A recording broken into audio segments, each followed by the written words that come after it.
세월호의 아픔이 언제나 우리 사회를 더욱 아프게 하는 것 같습니다. 검찰의 조사 결과가 나왔습니다마는 여전히 그 아픔의 문제는 해결되지 않고 있습니다. 왜일까요? 399명이 사망했고요. 5명이 실종됐습니다. 그리고 실종된 5명은 벌써 몇 년이 지났지만 우리에게 돌아오지 않고 있죠. 사실상 405명이 사망한 이 세월호의 비극. 그런데 사람이 죽었어요. 근데 왜 죽었는지를 아무도 모르고 있습니다. 검찰이 해경과 정부 관계자들을 20명 정도 기소를 했는데요. 그 제목이 부실수사, 그리고 세월호 특별조사단의 조사 과정을 방해했기 때문이랍니다. 사람이 죽었는데 왜 그 사람이 죽었는지, 정말 사고로 죽었는지, 아니면 살인을 당한 건지, 여기에 대해서 아무런 결과를 내리지 못한 채 수사를 제대로 하지 못한 사람들과 그 수사를 방해한 사람들이 기소가 된 것이죠. 한국 사회에서 검찰이 가지고 있는, 아니 사법부가 가지고 있는 신뢰는 바닥입니다. OECD 국가 중에서도 항상 매년 바닥을 차지한 것이 사법부와 검찰에 대한 신뢰죠. 하지만 이번 검찰의 수사 결과는 너무나 마음을 아프게 합니다. 만약에 세월호 사망자 중에서 권력 있는 자들의 가족이 있었다면 검찰이 이렇게 무책임하게 수사를 했을까라는 생각을 개인적으로 해봤습니다. 몇 번에 걸쳐서 사회적 참사를 조사하겠다고 하는 위원회가 만들어졌음에도 불구하고 왜 오늘날까지도 이 문제가 해결되지 않는 것일까요? 아마도 그것은 자신이 겪지 않은 비극에 대해서 쉽게 공감하지 못하는 인간의 나약한 마음 때문일 것입니다. 나의 가족이 불의의 사고를 당해서 죽음을 당했다면 검찰이든 아니면 특별조사단이든 아니면 수사위원회든 지금처럼 이렇게 시간을 끌면서 발표하지 아니함만 못한 결과를 내놓지는 않았을 겁니다. 사람이 가지고 있는 가장 위대한 마음은 타인의 불행에 공감하는 마음입니다. 하지만 타인의 불행에 공감하는 마음은 우리의 역사를 통해서 알 수 있는 것처럼 쉽게 무시되었습니다. 왜일까요? 사회적 가치가 그 인간의 공감하는 마음을 둔하게 만들기 때문이죠. 600만 명의 유대인이 죽어갔지만 그 600만 명의 유대인을 죽였던 나치스의 추종자들은 그들의 죽음 앞에서 전혀 고통을 느끼지 못했습니다. 왜일까요? 나치 독일이, 그 사회가 그들의 죽음을 당연한 것으로 왜곡했고 생각하지 않고 무조건 쫓아갔던 독일 사람들의 잘못도 그 가운데 있는 것입니다. 사회적 가치는 그만큼 중요합니다. 아무리 많은 사람들이 죽어도 거기에 동감하지 못하는 검찰들과 사법부, 정치인들이 있는 한 세월호의 비극은 계속될 것이라는 생각이 제 뇌리를 떠나지 않습니다. 그래서 우리는 항상 사회적 가치의 문제에 대해서 고민해야 됩니다. 개별적인 사건의 비극이나 개별적인 사고의 비극뿐만 아니라 그 사건과 그 사고를 바라보는 사회적 가치가 과연 올바른 것인가를 고민하지 않으면 우리 현실 속에서 비인간적이면서 비윤리적이며 반사회적인 문제들은 사라지지 않는 것이죠. 저는 이사야 시대의 이스라엘도 크게 다르지 않았다고 생각을 합니다. 우리는 하나님의 선지자가 하나님의 예언을 받아서 하나님의 백성의 것을 전달했을 때 당연히 그것을 진지하게 받아들일 거다라고 생각을 하죠. 하지만 성경을 자세히 읽어보면 그러한 선입견은 착각이라는 것을 알 수가 있습니다. 아무리 선지자가 예언을 하고 하나님 말씀을 대언을 해도 그것을 받아들이고자 하는 백성들의 마음, 아니 선지자들의 예언을 평가하는 사회적 가치가 왜곡되면 그것은 올바로 전달될 수가 없는 것이죠. 이사야서는 남유다의 멸망을 예언하고 있습니다. 1장과 2장에서 살펴본 것처럼 하나님께서 남유다의 죄악에 대해서 심판하실 것을 예언하시고 남은 자들을 통해서 새로운 하나님의 백성을 만드실 것이다 라고 말씀하셨습니다. 그리고 그들을 향해서 과거의 이스라엘 백성들이 잘못한 것에 대해서 반복하지 말 것을 이야기하셨죠.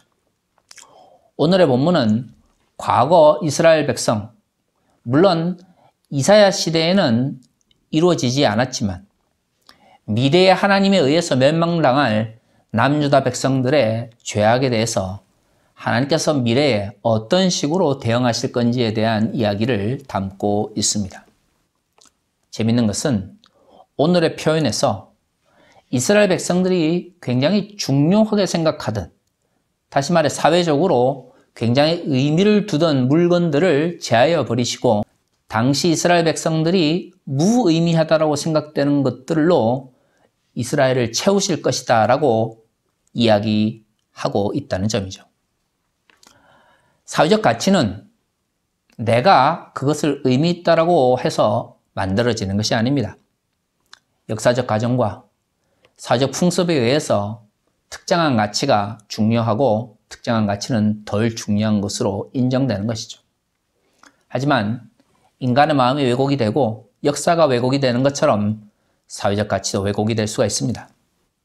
특히 선지자들의 글은 이스라엘 백성들이 지금 현재 중요하게 생각하는 사회적 가치가 하나님께서 보시기에는 무의미하거나 악할 수 있다는 것을 반복해서 이야기하고 있는 것이죠.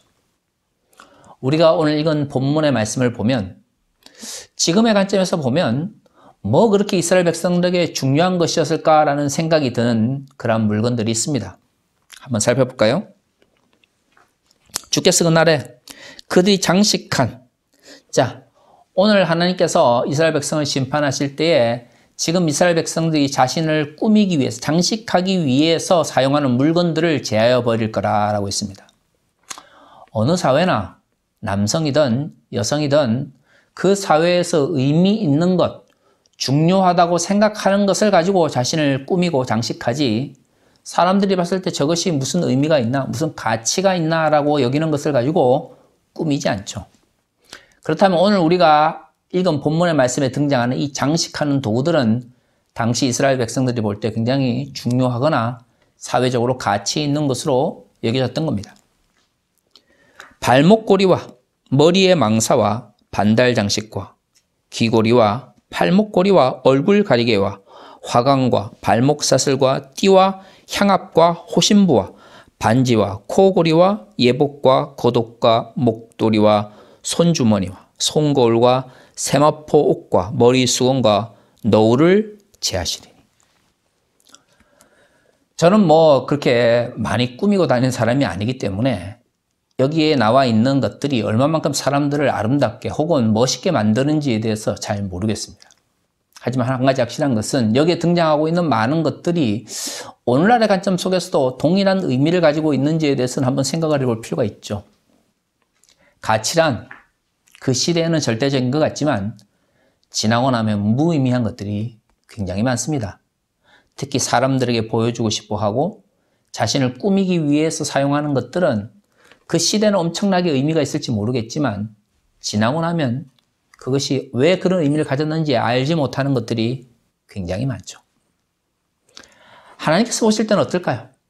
사람들도 시간이 지나고 역사 속에서 과거를 돌아보면 왜 그것이 그렇게 중요했는가, 왜 그렇게 사람들이 거기에 집착했는가를 반성하게 된다면 하나님께서 보실 때 정말로 무의미한 것에 집착하는 이스라엘의 모습, 21세기 하나님의 백성의 모습에 대해서 안타까워하실 것입니다.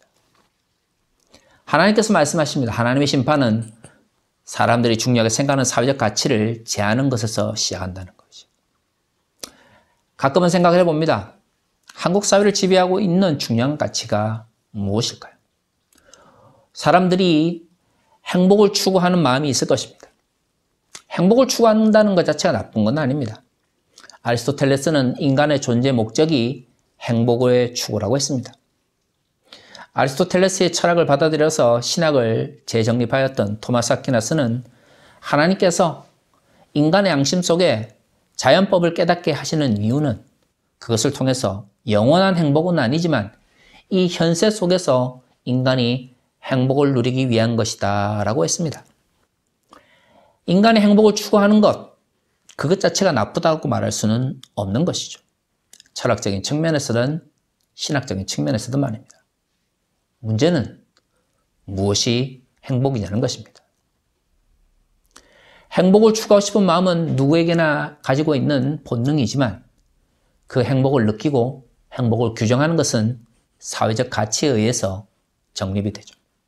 제가 대학 다닐 때는 흔히 세계관이라는 말로 많이 표현했었습니다. 내가 세상을 어떻게 바라보고 있는가? 내가 사회에 어떤 물건과 어떤 대상을 어떤 가치를 두고서 평가하느냐가 인간의 행복을 규정하는 것이죠. 21세기 한국 교회와 한국 사회를 지배하고 있는 행복의 가치는 무엇일까요? 바로 돈일 것입니다. 많은 사람들이 생각을 합니다. 돈이 있어야 행복하다. 물론 저는 돈이 필요 없다라고 생각하지는 않습니다. 어떤 극단적이신 분들은 인간이 돈이 없이도 행복을 추구할 수 있다. 혹은 그리스도인들은 돈 자체가 필요 없다. 이렇게 말씀하시는 분들이 있는데 글쎄요. 저는 그렇게 말씀하시는 분들은 직접 돈을 벌어보지 못했거나 아니면 정말로 경제적 어려움에 처해보지 못했기 때문에 그런 말씀하신다라고 생각을 합니다. 사람이 말이죠. 정말로 경제적으로 어려우면 참 비참해집니다.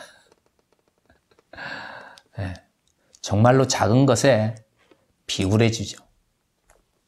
그래서 저는 듣기는 좋을지 모르겠지만 현실적으로 아무런 의미를 가지고 있지 않은 그리스도인들은 돈을 필요로 하지 않는다라는 설교나 주장에 대해서 굉장히 나쁘게 생각합니다.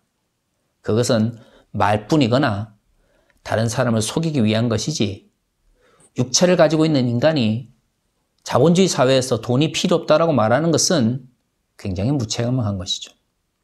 그래서 저는 주일에는 예배를 드리지만 평일에는 열심히 돈을 벌려고 노력을 합니다. 왜요? 먹고 살아야 되니까요. 하지만 행복의 문제는 좀 다릅니다. 21세기 한국 사회를 지배하고 있는 이 자본의 가치는 그리스도인들 역시도 돈을 가지고 있어야 행복하다고 가르치고 있습니다. 70년대, 80년대 한국 사회가 급속하게 성장할 때 번영신학이나 기복주의를 기독교적으로 포장해서 선포했던 많은 목사님들이 예수 믿으면 부자 되고 잘 된다라고 가르쳤죠. 그분들이 직접적으로 대놓고 말하지는 않았지만 결국 그것은 돈이 그리스도인들을 행복하게 만든다라고 하는 잘못된 가르침이었습니다. 문제는 21세기에도 그런 식의 가르침이 한국교회를 지배하고 있는 것이죠. 무슨 재정, 어떻게 하면 돈의 주인이 될 것인가? 돈이 필요 없다라는 이야기가 아닙니다. 문제는 그런 식의 잘못된 가르침과 그리고 그런 식의 잘못된 이야기들이 그리스도인의 진정한 행복의 문제를 외면하게 만들고 있다는 것이죠. 돈은 필요하지만 돈이 그리스도인들을 행복하게 만든다면 그 사람은 그리스도인이라 불려서는 안 되는 것입니다. 돈이 필요하다는 것과 돈이 나를 행복하게 만든다는 것은 완전히 다른 문제죠. 전자는 인간이 육체를 가지고 있기 때문에 어쩔 수 없이 필요하고 또 인간의 생존에 있어서 없어서는 안 되는 것이지만 후자는 사회적 가치의 왜곡입니다. 엄밀히 이야기를 하면 잘못된 사회적 가치를 그리스도인들이 아무런 비판의식 없이 무조건적으로 받아들인 결과이죠. 사실 많은 자본을 가져야만 행복하다라고 말을 한다면 한국 사회에서 행복한 사람이 몇이나 되겠습니까? 50대 재벌, 100대 대기업들만이, 그리고 그 가운데서도 재벌 회장이나 거기 총수들만이 행복한 사람이겠죠. 그러면 5천만 명이 넘는 이 대한민국의 사람들은 그러면 평생 불행해야 될까요? 그렇지 않습니다. 인간은 행복을 느끼는 그 가치가 다를 수밖에 없는 것이죠. 그래서 그리스도인들은 자신이 행복을 느끼는 가치를 추구하기 위하여 노력해야 됩니다. 문제는 한국 교회가 돈이 많아야 행복하고 자본을 축적해야 행복하다라고 잘못 가르치는 것이죠. 잘못 가르치는 단계를 넘어서 우리에게 강요합니다. 너는 불행하다. 왜? 돈을 가지고 있지 않으니까. 그래서 기도해라. 하나님께 헌금해라. 그러면 하나님께서 복을 주셔서 행복해질 것이다. 어떻게 해요? 돈이 많아지고 사회적으로 권력을 가졌어요. 자본주의 사회에서 돈은 단순한 풍요가 아닙니다. 그것은 권력으로 전환되는 것이죠. 그래서 자본주의 사회에서 항상 돈을 많이 벌 것과 사회적 권력을 가질 것을 요구하고 강요하는 것이죠. 문제는 교회가 거기에 동조하고 있다는 것입니다. 예수 그리스도를 통하여 구원을 받고 하나님께서 인간을 사랑하셔서 당신의 독생자를 이 땅에 보내셔서 십자가에 죽게 하셨다라고 가르치는 한국 교회가 정작 예수 그리스도께서 주신 우리에게 구원을 주신 그 구원으로 인하여 인간이 행복해지고 만족하고 인간에게 새로운 가치를 심어주기보다는 예수를 믿고 부유해지고 사회적으로 성공해야만 행복할 수 있다라고 가르치는 것이죠. 그래서 한국 교회가 재벌이 되고 기업화되고 있는 것입니다. 왜요? 잘못된 사회적 가치를 아무런 생각도 없이 받아들이고 있기 때문이죠. 사회적 가치가 잘못되었기 때문에 그리스도인들은 그런 사회적 가치를 극복하고 믿음 안에서 각자가 행복하게 느끼는 삶을 살기 위하여 살아가야 된다. 그리고 그리스도인의 모든 가치는 하나님의 나라와 연결되어야 되기 때문에 나의 행복을 느끼는 그것이 하나님의 나라를 위한 것인지 진지하게 고민해야 된다라는 의미에서 믿음 안에서 만족하고 행복한 것을 이야기하는 것은 좋습니다만은 이미 사회적 가치를 아무런 비판 없이 받아들여 놓고 하나님의 뜻을 이야기하는 것은 잘못된 것이죠. 예를 들어 항상 설교 시간마다 돈이 많아야 행복하고 사회적으로 성공해야만 하나님의 축복을 받은 것이다 라고 가르치시는 분들이 대부분 성공하지 못한 사람들을 향해서 당신들은 성공하지 못했기 때문에 종교적인 만족감을 가지고 이 교회 공동체 내에서 행복하면 됩니다 라고 말하는 것은 예수의 가르침을 자본의 가치로 왜곡하는 것입니다. 근본적으로 교회는 돈이 그리스도인들을 행복하게 만드는 것인지 자본의 축적이 진정 우리의 행복을 크게 만드는 것인지에 대한 근본적인 의문을 던져야 하는 것이지 종교적인 만족감을 통해서 더욱 교회에 집중할 수 있도록 하는 것은 예수의 가르침이 아닌 것이죠. 이사야 시대처럼 하나님께서 보시기에 무의미한 것을 가지고 행복을 자신을 꾸미고 그리고 다른 사람들에게 자신을 드러내려고 했던 그 이스라엘 백성을 향해서 하나님께서 무엇이라고 이야기했습니까? 하나님의 심판이 임하면 그 모든 사회적 가치들이 무의미한 것이 될 것이다 라고 했습니다. 사람을 꾸미는 것뿐만 아니라 전쟁을 하는 용사의 칼도 사람들이 중요하게 생각하는 군사적인 힘도 하나님의 심판 앞에서 무의미해질 것이다 라고 말하고 있습니다.